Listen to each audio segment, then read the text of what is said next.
Teníase. Gente, esse material é bem grande, né? Vou falar junto de teníase e de cisticercose, né? Então, a teníase, ela pode ser causada pela tênia sóleo e tênia saginata, né? A sólium, ela mede cerca de 4 metros e a tênia saginata, ela mede cerca de 10 metros. Não é o tamanho máximo, tá? Tem tênia maior, de 11, 12, 13, 14 metros, tá certo? Ambas as tênias, elas vivem no intestino delgado, né? No intestino fino dos seres humanos, e o homem é o hospedeiro definitivo, tá? E aí a gente tem aí, né, uma tênia sólium e uma tênia saginata. A diferença dela é a de localização aí das ventosas, né, que a tênia saginata ela tem as ventosas frontais, enquanto que a tênia sólium ela tem as ventosas ao redor de todo o seu, todo o corpo da cabeça, né? E ela ainda tem esses ganchinhos aqui que é para se aderir à parede do intestino delgado, tá? E ela parece uma fita, né?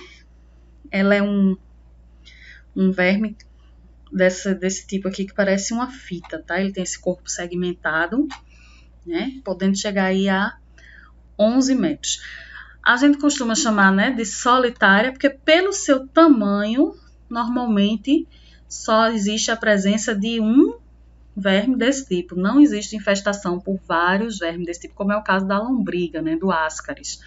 A ascaridíase, ela é caracterizada por normalmente é uma infestação. Existem vários vermes, tá?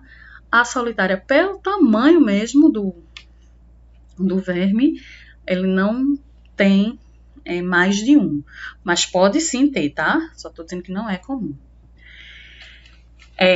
Hospedeiros intermediário. Para tênia sólium, o hospedeiro intermediário é o porco, e para tênia saginata é o boi, né? O gado bovino, tá? Então, a gente pode adquirir a teníase quando ingere carne crua ou mal cozida, que contém cisticercos maduros, né? O cisticerco já aí prestes a eclodir, tá? Os ovos da tênia. Os cisticercos são os ovos da tênia. Sintoma. Bom, sintoma, você tá lá no seu intestino delgado com um verme de 10 metros, então vai doer, né? Com certeza. Então, desconforto abdominal, náuseas, vômitos, diarreia ou constipação, vai depender. Cólicas intestinais, alterações no apetite, por isso que a gente fala, né? Quando come muito, tá com a solitária, tá? Essa alteração no apetite tanto pode ser aumento quanto perda de apetite, tá certo? Mal-estar geral, indisposição, fadiga, perda de peso, além de insônia, irritação e quietação. Logicamente, né? De novo, imagina um bicho daquele tamanho enrolado dentro de você, vai dar uma agonia, com certeza. Em relação à distribuição geográfica, a gente tem que a tênia sólium, ela é pouco encontrada entre judeus e muçulmanos por conta dos hábitos alimentares. Já a tênia saginata, ela é pouco encontrada entre indianos. Lembra da nossa primeira ou segunda aula, onde a gente fala sobre epidemiologia, né? O que, quem, quando, onde, como. E aí a gente falou sobre alguns aspectos, né? Que existem fatores culturais que vão determinar a ocorrência de doenças, tá? Então, ó, um exemplo aqui, né? Se judeu e muçulmano não come carne de porco, dificilmente ele vai ter tênia sólium, né? Que é aquela que está presente na carne do porco. Se indiano não come carne de gado, né? A vaca não é sagrada, né? Na Índia, dificilmente vai ter tênia saginata, né? Lembrando que na Índia existem condições bastante precárias de saneamento. Então, a Índia tem várias doenças que a gente poderia fazer só um aulão sobre Índia. Fonte de infecção, seres humanos. Seres humanos eliminam fezes com os ovos de tênia, né? E aí pode haver a contaminação da água e do solo, onde os animais, o porco, o gado, eles estão pastando, estão consumindo água, esses animais se infectam e aí o ciclo volta aí para nós seres humanos. Já a cisticercose, só a tênia sólium do porco que causa a cisticercose. A cisticercose, ela é mais grave do que a tênia, tá? Por quê? Na tênia, a gente chega, o cisticerco está maduro, né? A gente vai ingerir, se a carne for mal passada, mal cozida, né? Esses ovos, esses cisticercos e o parasita, né? O verme, ele vai se desenvolver no intestino. No caso da cisticercose, tá? Esses bichinhos, né? Quando os ovos eles eclodem, libera um embriãozinho bem pequenininho ainda. Ele vai passar pela mucosa do estômago, né? Ele nem chega no intestino. E ele vai para a corrente sanguínea. E aí, chegando na corrente sanguínea, ele pode alcançar aí músculos, coração, olhos e cérebro, tá? E quando ele chega no cérebro, é que causa neurocisticercose, que é a forma mais grave da infecção. Então, esse cisticerco, né, na forma, ele chega lá no cérebro e fica aquele monte de cisticerco no cérebro, tá? Então, acaba sendo uma doença bastante grave. Quem assiste House já teve, eu acho que 1 ou 2 casos de cisticercose em House, tá? Então, a cisticercose ela pode ser assintomática ou apresentar sintomas, né? Cefaleia, convulsões, hipertensão craniana, se ela atingiu o cérebro, tá? Então, a manifestação clínica ela vai depender do local, do número de larvas, né? E da resposta imunológica que a gente tem. Então, pode acontecer deficiência visual, surtos, né, de loucura, epilepsia e outras coisas, tá? Então, aí um cérebro cheio de cisticercos, né? Essas bolinhas são aí os cisticercos. O que é que a gente faz, né? Para não pegar nem cisticercose nem teníase, né? É a mesma forma, tá? Não ingerir carne crua, né? Ou que não esteja bem cozida, ou que não tem inspeção oficial, aquelas carnes do povo matador clandestino, né? Consumir apenas água tratada, fervida ou de fonte segura. Lavar bem as mãos após o uso do banheiro. Lavar bem os alimentos que a gente for ingerir, né? Cuidado com a irrigação de hortas e pastagens, por isso que é importante a questão, quando se fala em reuso de águas negras, né? Aproveitamento de águas negras para irrigação, vamos usar o esgoto para irrigar. É uma coisa bastante delicada, porque tem as culturas que podem ser irrigadas com essa água. Você não pode irrigar culturas de altura baixa, né, como hortas, tá? Construir sanitários com fossa. O grande problema das verminoses em geral, né, é a questão da disseminação das fezes no ambiente. Por quê? Porque não tem instalações hidrossanitárias adequadas, porque não tem fossa. Então, precisa melhorar isso aí. Tratamento, né, dos esgotos, para que eles não contaminem solo e água. E locais onde são regiões que tem bastante ocorrência da doença, é importante que se faça o exame, né, periodicamente, porque detectada a presença dos ovos, né, na pessoa, é feito o tratamento, a profilaxia e diminui a contaminação. Aquela pessoa tratada, ela não vai mais contaminar o ambiente, tá? Então, se não fizer os exames, né, todo mundo devia fazer, né, exame de fezes pelo menos uma vez no ano, né, mas se não fizer, pelo menos, lembre de tomar o remédio, tá? Todo mundo tem que tomar remédio de verme de 6 em 6 meses. Filariose. Filariose é causada por parasita e é uma das principais causas de incapacidades permanentes ou de longo prazo no mundo, né?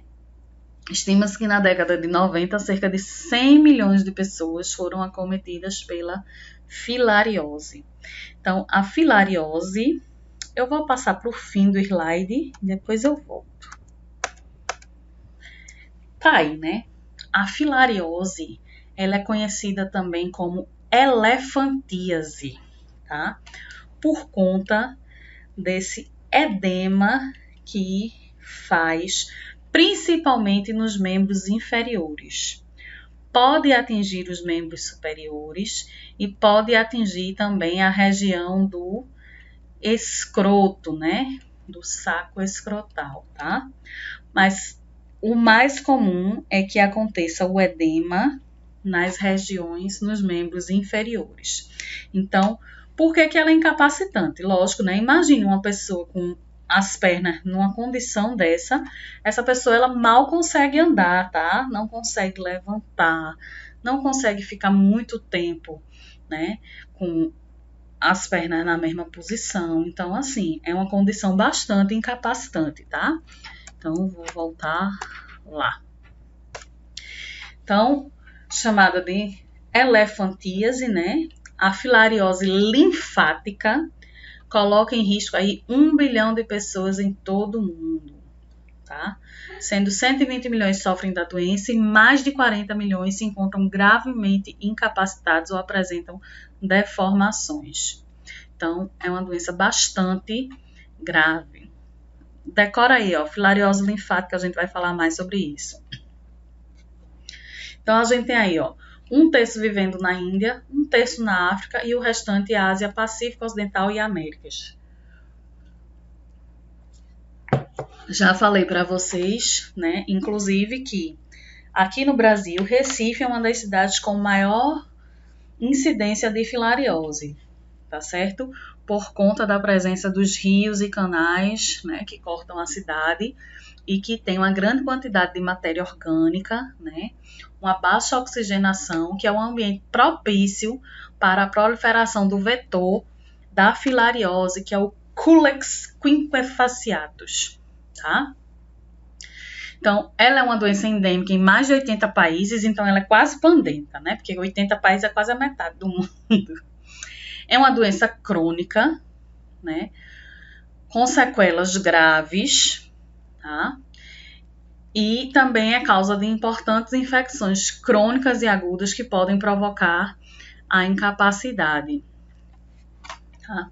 Além de onerar o sistema de saúde, né? Existe um custo muito grande dessa doença, do tratamento da doença para o sistema de saúde. Os seus portadores enfrentam não apenas as limitações provocadas pela doença, mas também o preconceito social, né? Imagine uma pessoa com uma perna, um membro, numa condição daquela que a gente viu, o quanto essa pessoa não sofre de preconceito, né? O quanto os olhares são diferentes para essa pessoa, tá? Então, a filariose apresenta-se de forma endêmica aqui no Brasil, Belém, Manaus e Recife, né? Sendo que nas duas primeiras, em Belém e Manaus, a gente teve uma redução da transmissão. Já Recife, né, que é a cidade com o maior número de casos do país, bonito, né? Existe aí o Centro de Pesquisas Ageu Magalhães, fica lá na cidade universitária. Ele vem aí tentando medidas, né, de controle da filariose, desenvolvendo o mapeamento das áreas de risco para a doença. Existem até programas específicos dentro das universidades, programas de extensão, como a questão do pé com filariose, né, do tratamento dessas pessoas, tá? Então, a filariose ela é causada por um verme, né, e é um verme longo e delgado, tá? Aqui, ó, é o Wuchereria bancroft, tá certo? Outros agentes são encontrados em outros locais, mas aqui no Brasil apenas a Wuchereria bancroft é que causa a filariose. Qual é o problema desse danado? Né? Vamos passar primeiro para o vetor. Ela é transmitida por um mosquito chamado Culex quinquefaciatus. Tá? Quando o Culex ele pica uma pessoa que está doente, né, com microfilárias circulantes na corrente sanguínea, essas microfilárias elas circulam na corrente sanguínea, o mosquito vai lá e pica, o mosquito ele fica doente, né, que o mosquito não fica, tá? Ele vai ingerir através da picada, quando ele ingere o sangue, ele vai ingerir uma quantidade destas larvas, tá certo? E aí, estas larvas, essas microfilárias, elas perfuram a parede do estômago do mosquito e se alojam aqui no tórax, né, do bichinho. E aí elas vão se desenvolver, vão completar o seu ciclo de vida dentro do Culex quinquefasciatus. Não tem outra figurinha do Culex, mas deixa eu mostrar para vocês. Tá vendo esse bico aqui do Culex? O nome desse bico... Será que eu sei escrever de outra forma?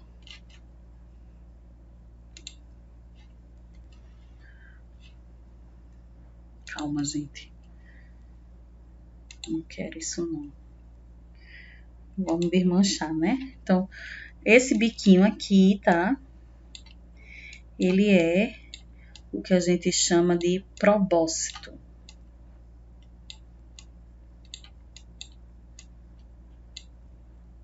Esse é um ó.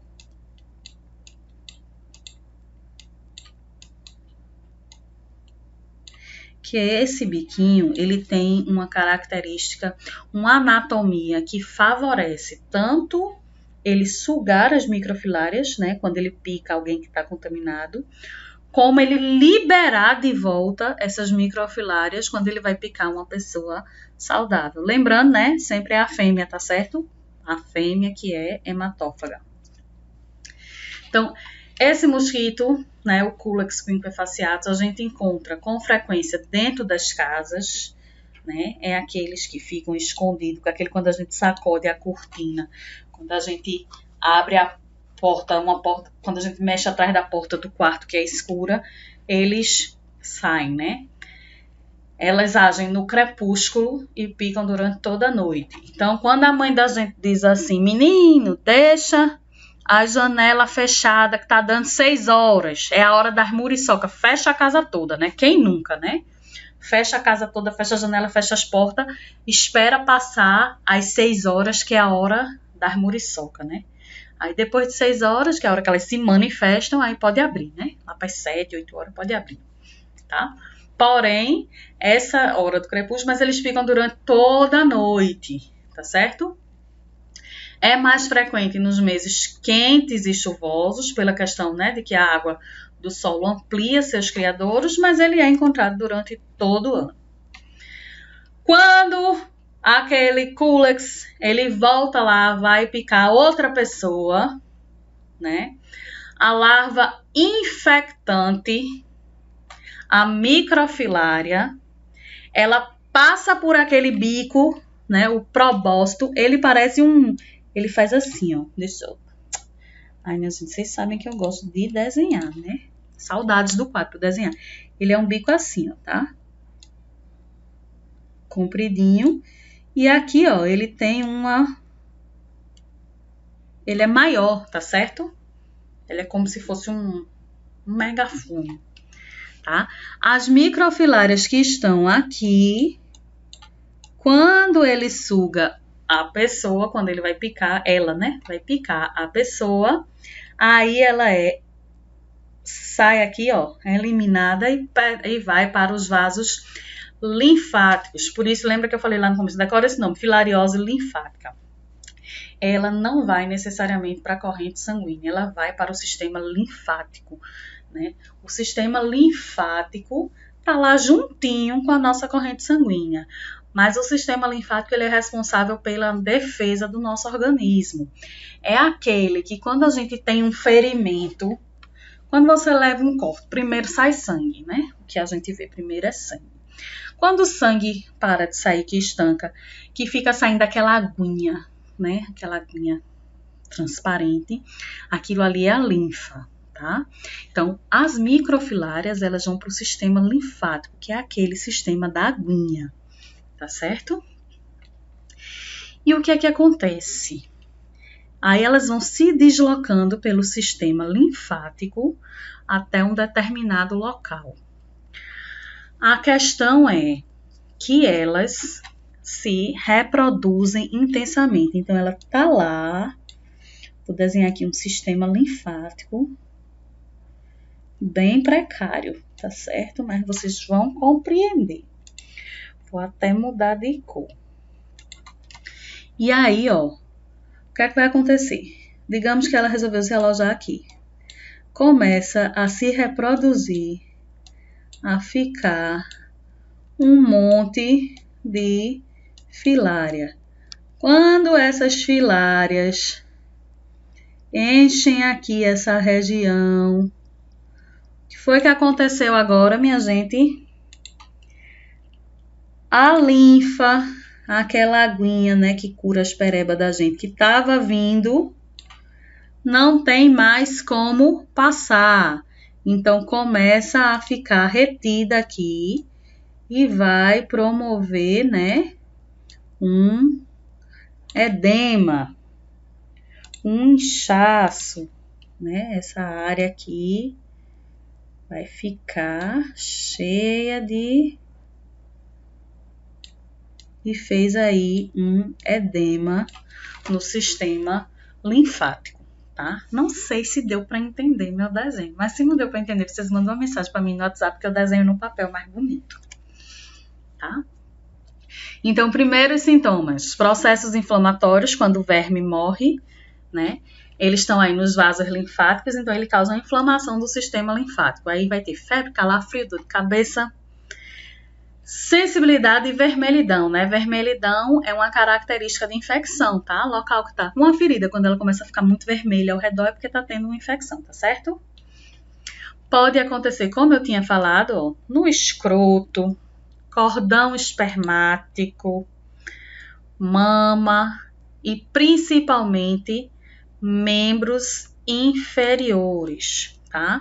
Os mais comuns, né, são nos membros inferiores e pode ainda haver a inflamação dos nódulos linfáticos, né, aqueles que a gente tem no sovaco, aqui no pescoço, porque ele está afetando o sistema linfático, né? E essas lesões genitais também são comuns, né? Então, bota aí na internet filariose no escroto para vocês verem como fica, para ver se vocês querem ter isso. E aí, né, chegamos aí ao final, mostrando aí a figurinha. Então, imagine aí, né, aquele acúmulo, né, uma reprodução intensa, ele vem e impede a circulação e aí o membro começa a inchar, tá? Então, gente, essas são aí algumas doenças relacionadas a saneamento, destacando, né, filariose, o que é que tem a relação com saneamento? Lançamento de esgoto nos cursos d'água em córregos favorece a proliferação do vetor, né, porque o vetor, ele gosta de água poluída, tá? O Culex, ele gosta de água poluída, ele gosta de água com muita matéria orgânica, baixa oxigenação, então, tudo a ver, né, com saneamento, tá certo? E são algumas das doenças, né, que a gente tem, né?